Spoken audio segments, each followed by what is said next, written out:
My mom taught me to sell at a spaza shop. She ran a hair salon. I pretty much learned entrepreneurship from my mom's. Umntu ngumntu ngabantu. That on your own, you can't really do it. You need the support of those around you. You will have a network of people, a network of communities, and a society that will make sure that you count.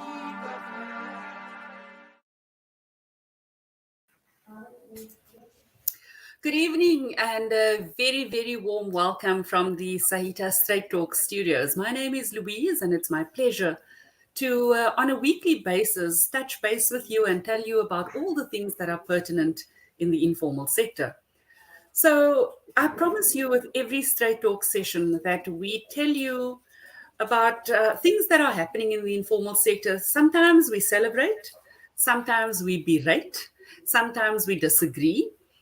And tonight, I think, is one of those evenings where we can actively say that SAITA StraightTalk, as powered by the South African Informal Traders Alliance, SAITA, is really making big strides into changing the economy in South Africa.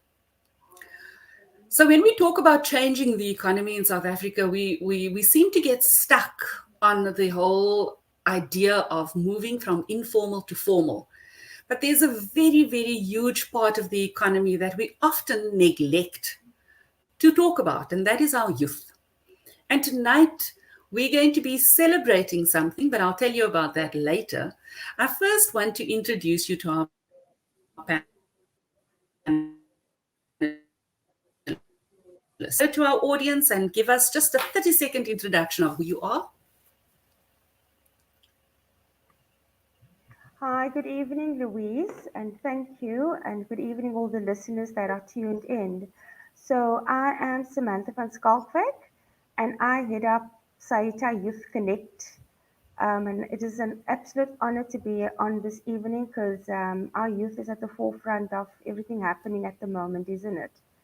And exciting to announce what we will be doing and the platform that is currently available to our youth. So I look forward to introducing that and to get a sort of feedback from those that are listening in. Thank you. Thank you, Samantha. And then if you are a regular visitor on SAITA StraightTalk, you will know the man with a photogenic face, the head of our national membership, none other than Paul Bester. Good evening, Paul, and a warm welcome to SAITA StraightTalk. Good evening, Louise. Good evening, everybody. Good evening, Samantha. Thanks for having me. Always a pleasure. So we often hear the cliche that we need to look after the youth because they are our future. But often that is just lip service. SAITA has embarked on a strategic approach by making one of the focus areas the development of youth within the informal sector. And Samantha, you've got a beautiful phrase that talks about learn, grow, and earn. So tell us about, where does Youth Connect come from? What is your background and where does that passion stem from? Thanks, Louise. Okay, so I think as a start off is to say that there are many, many organizations and initiatives at the moment that is geared at youth development. So the first question that most people would ask, okay, so what makes SAITA Youth Connect so different from those ones? Yeah. And I think for me, the best way to answer that is having been part of this sector sort of since the beginning of this year and having insight as to the value that the sector has to offer. But I think more importantly, it's important to mention that this is probably the one sector, the informal sector is the one sector that works on the ground level, that works the closest with communities in terms of especially where you find most of our youth and where you can make inroads and a difference. But having also said that, for the last few months, I have worked quite closely to a lot of the youth across most of the communities. So it's also given me a deeper perspective in terms of where our youth are at, where their mindsets are at. Now, most of us will know it is quite an alarming unemployment rate of our youth at the moment. The last reported statistic was standing at 64%. That is shocking, and that is looking at your 15 to 34-year-olds or 15 to 25-year-old.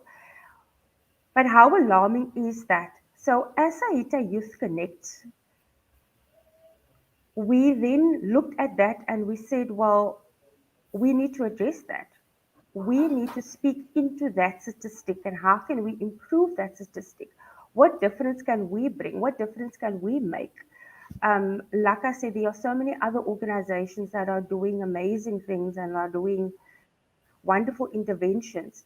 The problem is that with most of these interventions, that is it really making a difference, and why is that percentage still increasing? Because it is not improving. So what I found is that, but this is the concern, Louise, is that other than the unemployment rate, that is not the most worrying. What is the most worrying is that where the mindsets of our youth is at, that is more concerning.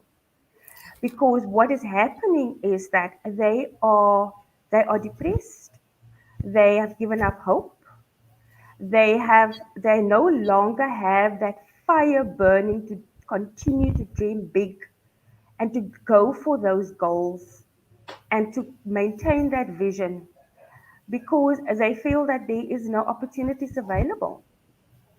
That is more concerning. So what is the mental well-being of our youth? Is that being looked at? Is that being considered?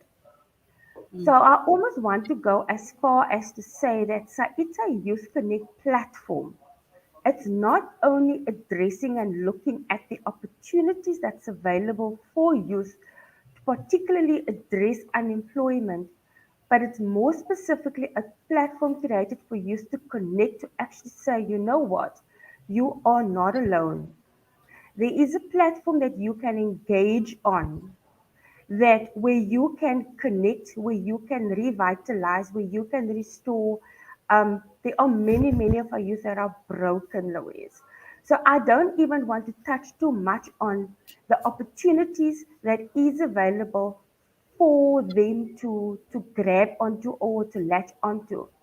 What we first need to look at is that mindset that needs to be changed, that hope that needs to be instilled, that yes, there is hope. And in terms of where this comes from and why I'm so passionate about it, is because my story is that of a youth that comes from a community where I know what the challenges are, I know what the needs are, I know what the issues are, I know what it is to have, I also know what it is not to have. I know what it is how to struggle, and I also know what it is to really have a desire and a passion to go and study. But you know that your parents cannot afford it. So what do? Do you just give up? Do you then just sit back and accept the norm, or just sit back and accept my parents cannot afford to send me to go and study further, or my circumstances that I find myself in, or my socioeconomic conditions in the community that I stay in does not afford me the opportunity to go for that dream or to go for that goal. And that is for me, that is where I can speak to from a personal perspective because I've been through that journey. I started working as young as 15 when I started my first job. I paid for my own studies. It took me 5 years to pay off my student loan. So the passion stems from because I've been on that journey. The passion does not stem from because of what I've only seen, but because I've been through it. Yeah. So yeah, thank you. You know, Samantha, you've raised a couple of points, and some of them I want to challenge you on, and some of them I really want to check your perspective on it. Sure. The first issue that you've raised is the hopelessness. And I was tuned into a national radio station early this morning where they had a similar discussion, quite coincidentally, and it was about youth, and particularly, and I must put a disclaimer out there before before I say anything else, is that it was directed more towards the formal sector. But I think the point I'm trying to make holds true across our youth in South Africa. And that was that the expectation of the youth was to be able to walk into a job with or without qualifications, with or without experience. So let's take that out of the equation. The expectation in terms of remuneration, that there seemed to be from the people that were responding, that there's a general sense of our youth expecting to be paid like a king when they don't even want to work like a slave. That's the first point I want to make, and I'd really like you to respond to that, because I think that goes hand in hand with the hope and the expectation and the aspiration.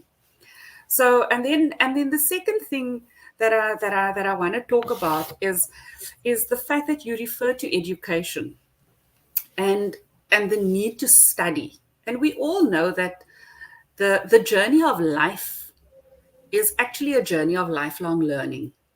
So whether that learning happens in a formalized place, or whether it happens, as we call it, streetwise, that really doesn't matter.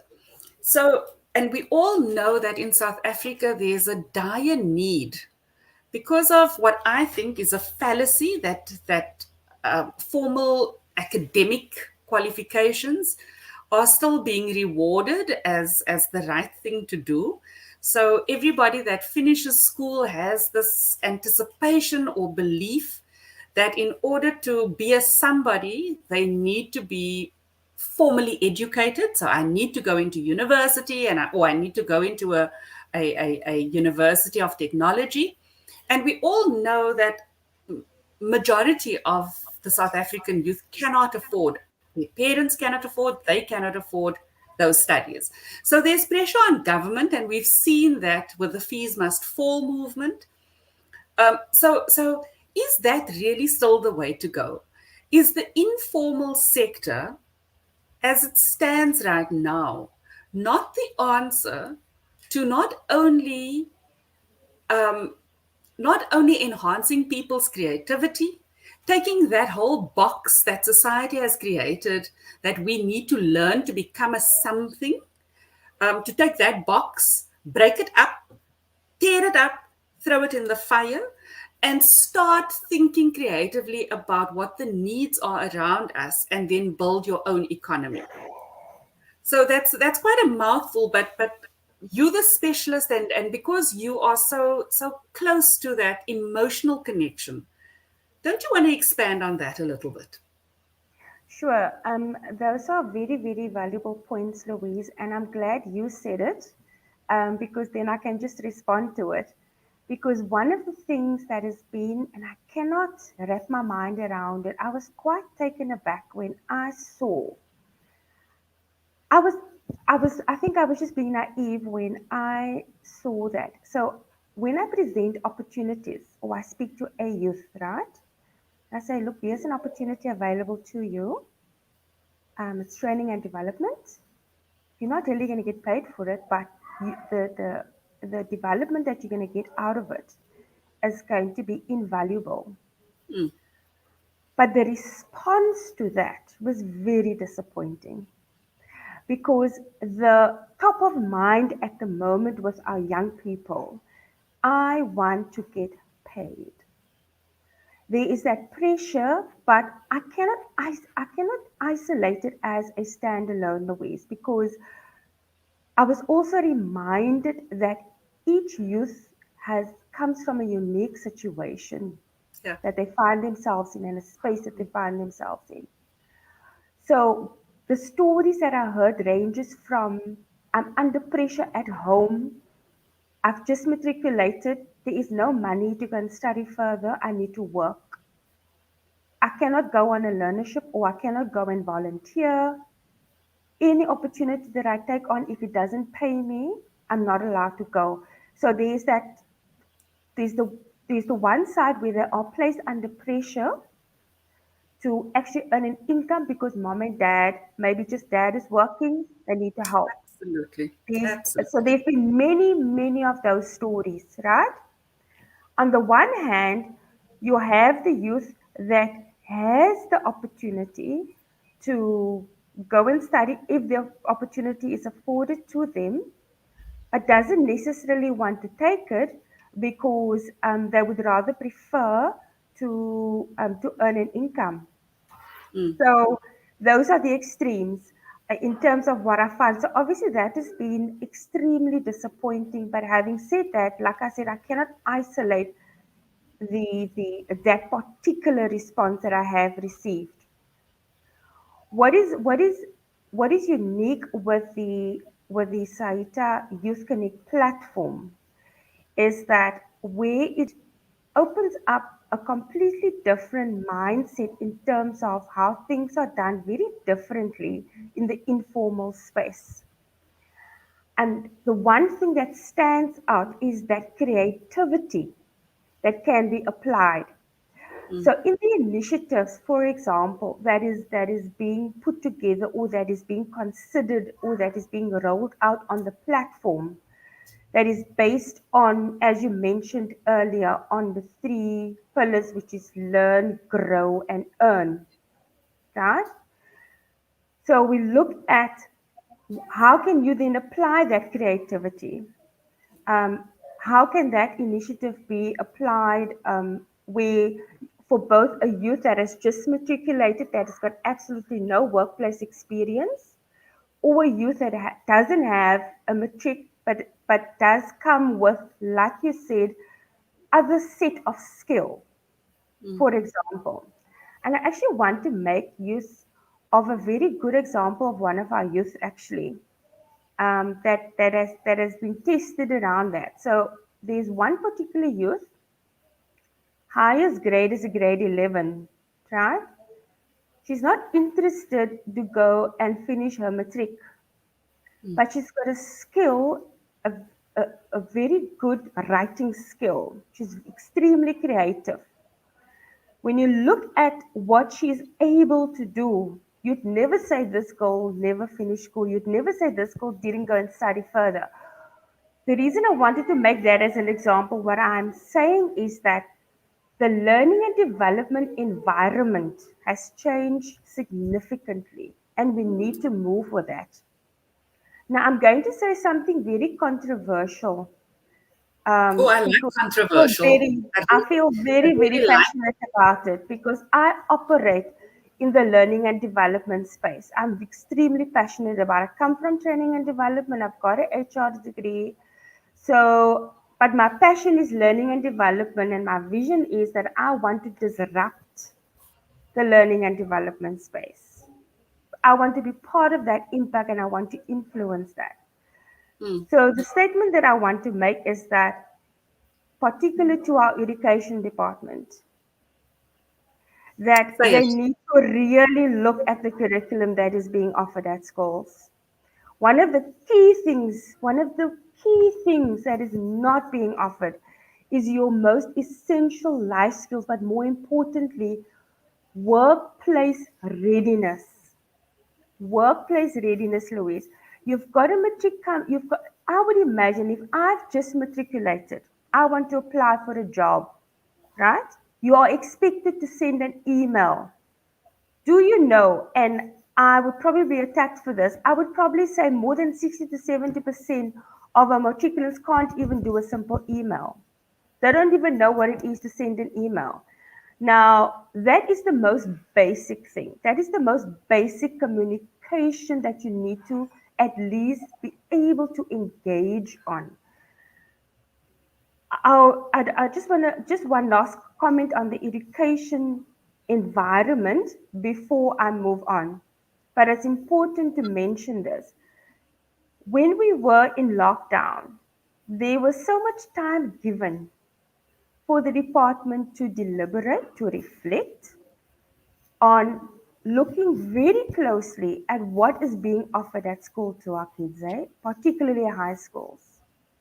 But nothing has changed. What is being changed? Absolutely nothing. If I look at our youth once they've matriculated, they are basically leaving with an academic certificate.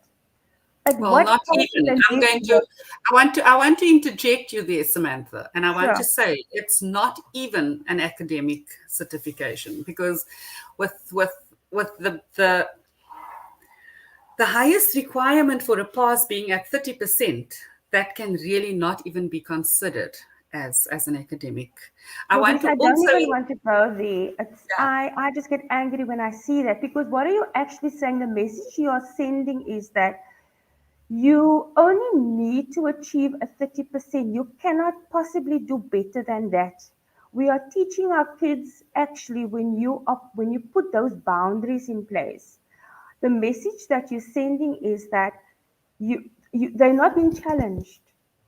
So No, when you hear you know. conversations like, oh, but I only need to pass 30%. But you can do so much better than that. Your potential is so much more than that. But you see, that is exactly the narrative that I agree with you that needs to be changed, because it shouldn't be you only need 30%. Yeah. What if we changed it to say that, do you know that if you pass with 30%, 70% of the work you actually don't know? That That would makes it completely change the that narrative. makes it Yeah. completely different. And I mean, anybody that then wants to claim that they've passed, knowing that they don't know 70% of their subject matter, whatever it is. But Yeah. you said something interesting, and I want to stop you because I want to ask Paul something also. But before I ask and bring Paul into the conversation, you spoke about the schooling structure and what kids learn at school, and I forget the name of the person who said it, but it's something that remained with me. It's something that I learned at school at a speech contest. I think I was standard 8 then, the now grade 10, and it went to the effect of, education is what remains after you have forgotten everything that you have learned at school. And I think that for me is so pertinent, because if we think about whether a child leaves in grade 7 or whether they leave in matric, what remains? Have we really equipped our kids to live after that? And this is not an indictment on teaching at all, because I do believe that the majority of our teaching professionals at school have the well-being of every learner at heart. But I do believe, and I agree with you, that the system does not allow for proper education. But Paul, I wanna come to you, because you are a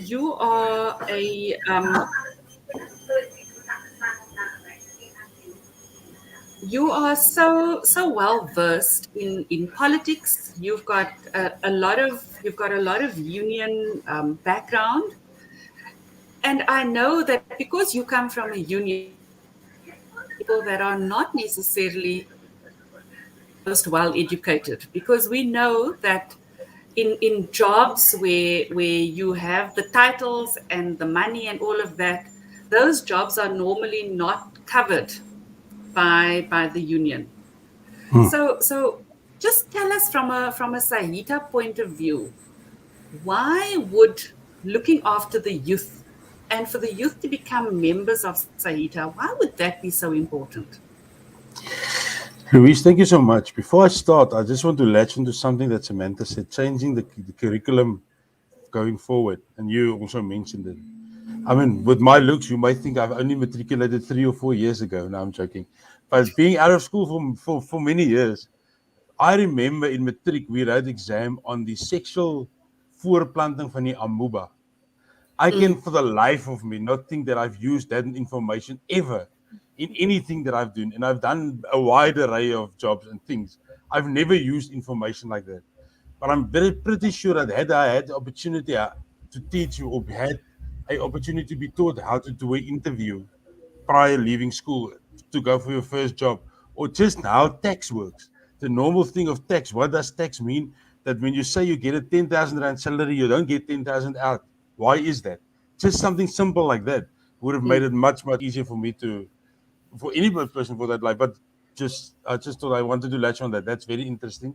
And I believe that the curriculum needs a major makeover. As a matter of fact, makeover is not even what needs to be. We need something new that's going to keep pace with the new world and society that we are living in. Okay, let's leave that. You know, the youth of, you said it, and I want to reiterate it as well. The youth of today is the leaders of tomorrow. And the moment we leave our youth behind, we are going to be in disarray as we are. And I want to touch on this thing, and I know we don't have hours to talk, and we can talk for hours on end. But I want to just go back a little bit of history. Prior to 1994, in the early 80s and 70s and 80s, when apartheid was still alive, it was very easy for a certain group of people to get a job as a youth. Your father worked either on the railway or at Sanlam or in the post office or in the police or some other government official, and you as a son or daughter, that was your general inclination. You would have just gotten your path for your job gekry. It was like that. And the other side of the other side of the line was difficult. There was different schools. The curriculums was different. As a colored and as an African person, you didn't have the opportunities.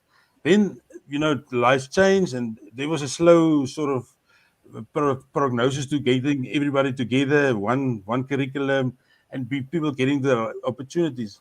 2008 to 2010, the credit crunch hit us. And I think when that happened, it made to show you which countries are still third world and which countries perceive themselves to be first world countries, but still suffer third world country sort of repercussions. South Africa was one of those.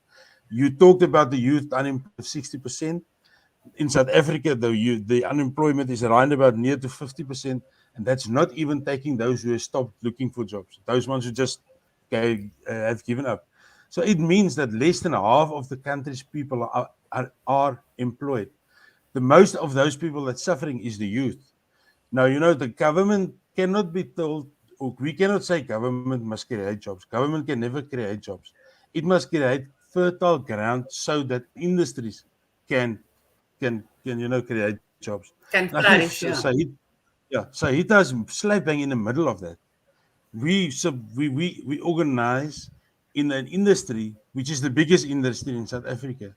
I mean, we talk very small, and our figures is about 4 million informal traders across South Africa. It could even be much more than that. But you just, roughly speaking, about 4 million. There's no other industry in South Africa that has 4 million people working for it. I mean, I think the biggest is about the government itself. It's got about 1.3 million people working in the government, 1.4 million. So ours is the biggest industry in the country, the informal sector. We also give 30% to the GDP of the country. The informal sector, the turnover of money is about 30% of the GDP of the country. So we're quite a big industry, but we are treated like third class people and third class citizens. And I think this is where I want to come in with what I've just said. It is so important for SAITA and for us to do, and what Samantha is doing, to capacitate the youth. What you have said something, Louise, which I believe that there's this fixation of people to have accredited education. And that is totally wrong. Accredited education is there, and that is the universities there. People will go there, and there's ample opportunities for people to go. If you're a hard worker and if you excel, you might get a bursary, and you may go. So, and then we know there's a lot of people that's just privileged enough to go there. So that will always be there. In COSATU, in the union environment, we talked about worker education. I think this is what Samantha was. We don't call it worker education, but it's education to make people ready to face the world and face employment per se. It's giving them life skills, how to trade, what to know the trade, How do you do your permits? Or just being a normal, upstanding kind of citizen. And I think that's where SAITA is assisting, is like getting the opportunities open with our government partners to say to government, don't create jobs, create opportunities so that we can create upstanding citizens so that we can do the work. I mean, I think one of the biggest problems in South Africa and in our informal sectors, and I think say Cape Town and Joburg is, for instance, is one of the biggest. I don't know the other provinces, and I might be sticking with my head in something that I don't really know. But I know that Cape Town and or Western Cape and Joburg, the two provinces with the biggest gang-related issues. And it's the easiest to influence an 11, 12-year-old person who is unemployed, whose dad is unemployed, and who gets bread on the table for day and night and without butter or milk, to look at the house next door and see the stream of BMW standing there and the guys drink the expensive whiskey and the girls up and down in the house. That's how they get to the gangs and to drugs and because that's where the money is. That's the nice life to the youngsters. So I think that's one of the biggest issues in South Africa and in Cape Town, Joburg particular is gang influences and getting the youth not to go to school or not to because they see that as a quick a gou ryk word scheme, which means get rich quick scheme, is to join the gangs or live a life of crime. I think that's something that us as SAITA can play a big part in, is do that social awareness of drugs and just you if you're a gangster, your life expectancy to 27 is very very little. Those gangsters that are older than 27 are those ones that is family with a gang leader or something. That's the others die quick, and you are being shot, killed, or die of drugs. So I think that's something that we can do a lot. But as SAITA, I believe, and I want to close my session by saying is we would like to take hands with anybody that values the life of youth and youth education and youth om youth vorentoe te vat. Sorry, my English is like my airtime. English just lost me there. To take the youth forward, and capacitate youth so that they can be better citizens going forward. That's where we as SAITA we are currently standing. Samantha is doing a brilliant job, and I think we should build and work on much more. Thank you. Thank you so much, Paul. Samantha, we've now spoken, albeit in brief, about some of the challenges, some of the wishes that you would have in terms of, in an ideal world, if you were given the pen to rewrite the constitution for the youth and make everything happen for them. And we know that that's not really possible right now. However, within SAITA, we are creating opportunities where we can talk to the youth. And that is what I want to celebrate tonight. So tell us, what is the one thing that the youth can look forward to now? What is your means of communication going to be? And what are you planning with these sessions that's coming up? Thanks, Louise. So before I respond to your question, I just want to make a comment to latch on to what yourself and Paul had said, and just something for the listeners to also reflect on. For most of us, imagine if we had known what we know today and we were taught that at school, how different our lives would be, isn't it? Yeah. And how different our lives would be. And I think that is quite important, and that is probably one area that we want to ensure that the most basic things that our youth should know but don't know because they haven't been taught those things. For example, one of those things is what is wealth creation? How do you go about doing that? What does that involve? You know, um, and that is one of the things that you have access to as a youth, being part of this platform or tuning in, where we will educate and guide you on exactly what that actually means and how that wealth can be created through the informal sector, through entrepreneurship, And then linked to that would also then be training and development, equipping you with those essential skills in order to So, create that wealth for yourself. so Samantha, you're talking of this platform. I Yes. need you to spell it out. What platform are you talking about? Okay, so the platform Youth Connect platform, Louise, is it's learn, grow, and earn, right? Mm, What does mm, that mean? Means that you connect, so the key word here is connect. So you connect through with learning opportunities that is provided, that is offered, that is opened up to you. What is different about these opportunities, it is done through what is available within the informal space, within the small and micro business in space that is made available to our young people. okay. When we talk about grow, right? Any learning that happens or any development that happens, you grow as an individual, whether it is your mindset, whether it's your character, whether it is you couldn't do something before, but now you can. You Mm. didn't know, now you know. So any kind of growth that you can possibly imagine takes place through learning and then linked to that. So the formula essentially is learn plus grow equals possible earning opportunity. So when we talk about the platform, we talk about opportunities that you've got access to. And when I say opportunities, I'm also referring to people within the space. Who are those people? Those are your informal traders within the SAITA space. And who are those informal traders? Those are your people from the community, your auntie, your neighbor next door that's been running a small business. So, as a youth staying next to this auntie, do you know that you can work with that informal trader in helping their business grow? That is an example of an opportunity that is created on this platform where we do that matchup. In terms of the show or the live stream that will happen, the Youth Connect opportunities on a Friday. So the idea is that, No, hold on, Samantha. Just hold am on I a getting moment. ahead of myself? You're totally getting ahead of yourself because you are not telling our viewers the story because you know what's going to happen on Friday, but they don't know. And that is what I said. What is this platform all about? So Okay. tell us what's going to happen, when is it going to happen, and how is it going to happen? Okay, so Friday, so it will happen every Friday, right? At Yeah. 3:30.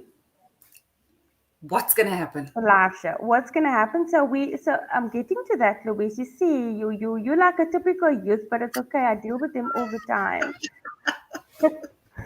So okay, so but on a serious note, so basically it is to share with the youth and to invite speakers that can speak into or that can add value as to what are the various opportunities available, whether it is training and development, whether it is mentoring, whether it is events within the informal space that they can be involved in, whether it is community outreach through the SAITA Cares platform, whether it is earning potential. So So, those are the various things that will be discussed. And so, for example, we will invite youth entrepreneurs. We will invite various speakers that will add value, but they can also be part of that offering or part of that opportunities that they can engage with or have access to.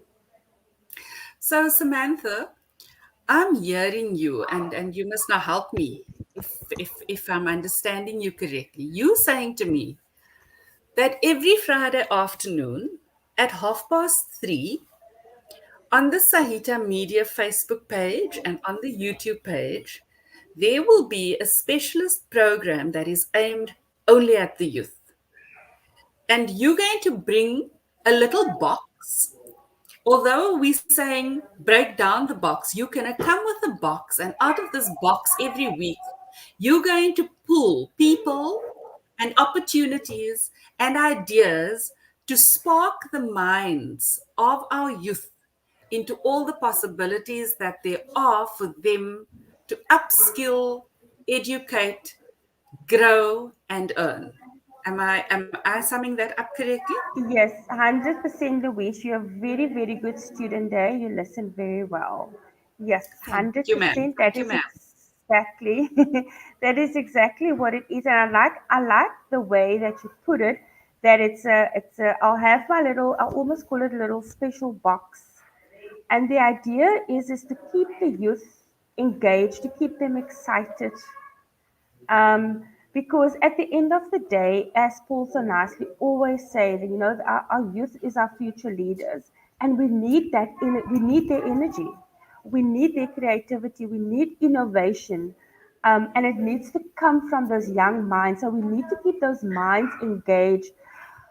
I think what is very important to mention, Louise, is that it's a platform where very often are complaining, right? So this is also a platform that is being opened up for them to engage and to have a voice, to have a voice, and to say, because their voice needs to be heard in order for the economy to grow, in order for especially, I think it's also important in terms of bringing a newfound energy into the informal space, into the informal markets, and we can often do with that kind of energy. So that is also something to be quite excited about, for our young people to tune in. So yes, so definitely, as you so nicely summed it up, Louise, definitely an exciting platform for them to look forward to. Thank you. Thank you, Samantha. Paul, just in closing, I want you to give, especially because I think we know that the informal sector, most of the informal traders are women, but I do think that as a man, that there's a huge role to play in terms of waking up our young men, to start taking up their role and to not let circumstances dictate where they're going next. So, just in 30 seconds, please can you give a word of motivation to our youth? Okay, so I mean, I know few people. Life is not what who you are. Life is what you make of it, and you cannot fault your mother and your father for the situations that you are in. They have made their own mistakes, and you were born, and here you are. So at 15 and 16-year-old, it's your decision to take it forward and to go where you want to be. The sky is the limit. I want young people to understand that this is not just for women, or for men and for women as well. As the way that you see yourself in 5 years is what you can do. You know, you can do anything that you want. If you can dream it, you can do it. So mine is to say to everybody is tonight is take the baton, burn the fire, take it forward, and don't let your circumstances that you are in dictate to where you become. You decide what you want to become. Thank you. Thank you, Paul. Thank you for those closing words. Samantha, I am going to wrap up with those closing words from Paul Bester, because I want you to keep the rest of what you want to say. I want you to keep for the SAITA Straight Talk Youth Connect sessions, the opportunity sessions that's going to be coming your way every Friday at 3:30, right here on the SAITA Media Facebook channel and on our YouTube channel. Samantha, thank you so much for joining us. Thank you for making yourself available and for literally giving us a sneak preview into the possibilities that are there. And thank you for your passion and for creating this opportunity for the youth to buy into. Thank Paul, you, as Louise. usual, thank you to you also for making yourself available for the SAITA Straight Talk sessions, when you are required to give your input. So this is tonight's session of SAITA Straight Talk. We've launched with some very, very exciting news.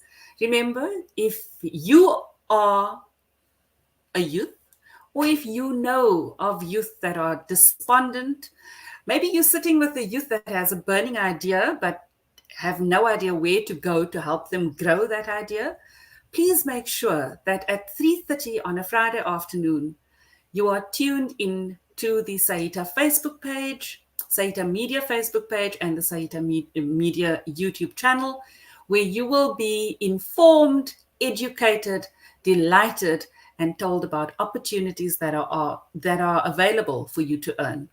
From me, Louise, thank you for joining us. This is SAITA Straight Talk. Till next time, goodbye.